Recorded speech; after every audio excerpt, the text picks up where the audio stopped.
Congrats. I guess you must be pretty satisfied with that victory. Yeah, very pleased with the 3 points, especially from the turnaround from last week, with last week's results. So it was a difficult one in the first half, but I think Philip's 2 saves obviously lifted the boys, and I thought we were a different team in the second half and started to play some really good football, and unlucky not to get the 3rd goal as well. I know in the week you mentioned a lot about desire. You saw that today, right? Oh, definitely. I saw it all week in training. The mentality of the boys was great, and their attitudes, and I think it came out today in the game, and I can't fault them for that. I feel like as well, Wellington came off a loss last week, but they have been pretty impressive at times this year. You can now go back in, right, and turn around to these boys and say the season's not over. We can match anyone if we want to. No, 100%. The table's so close. With a couple of wins, you can get into the top 3 or 4. And Wellington is a good team, a well-coached team, and I'm proud of the boys today with their determination. And like I said, in the second half, I thought we played some good football, and hopefully with each game we get better and better. I know Azani came off at the break with that injury. Tactical, what was it?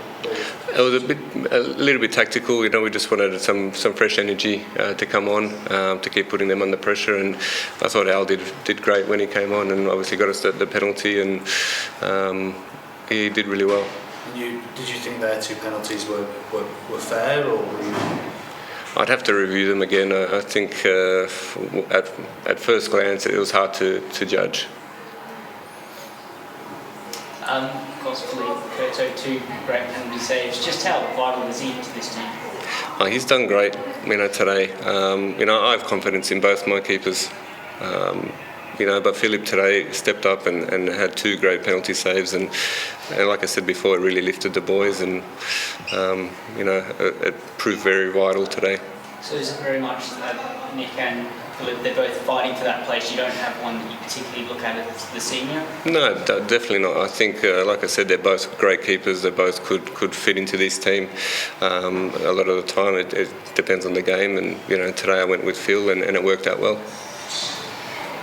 Were you surprised they changed takers for their 2 penalties? I don't know if you've played in teams where that's happened before. Like, what's your gut as a coach? Do you stick with the same guy if you miss the first one? I leave it up to the players. Sometimes you have your penalty taker, and then if he's not feeling confident, it changes. So, in the end, it worked out well for us. You didn't get the start you wanted, but you overcame that in that second half. What were the words at half-time to the boys that you think made these boys come out in that second half the way they did, take Wellington right out of that game? You know what, like I said before, I think the penalty saves really lifted the boys, and I just said, keep the momentum going now. We'll get more of the ball, just be calm and play our football. And like I said, we had some really good passages in that second half, and could have got a couple more goals. And I thought the boys that came off the bench made a great impact as well.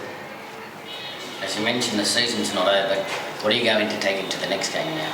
I think Newcastle's around about the same kind of level as us in terms of where they are on the table, and it's going to be a big game for us, and I think 3 points at home is very vital for us.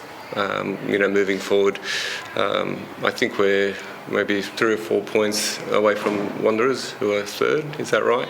So it's massive. The table's very close. With a couple of losses, you could be out of the 6 very easily. So for us, it's vital. One of the things I've noticed over the last couple of weeks since Spider took over the academy is just the way that side's setting up, and I've noticed that it looks a little bit different to the way that the senior side's setting up. And that's not usually the case with academy sides. It's usually an exact replica. Is that a deliberate approach by Macarthur, or is it just the way things have panned out at the moment? It's the way things have panned out at the moment, but we have spoken a lot about our principles as a club, and as long as our principles remain the same, we give the coach a little bit of freedom to change things up a little bit.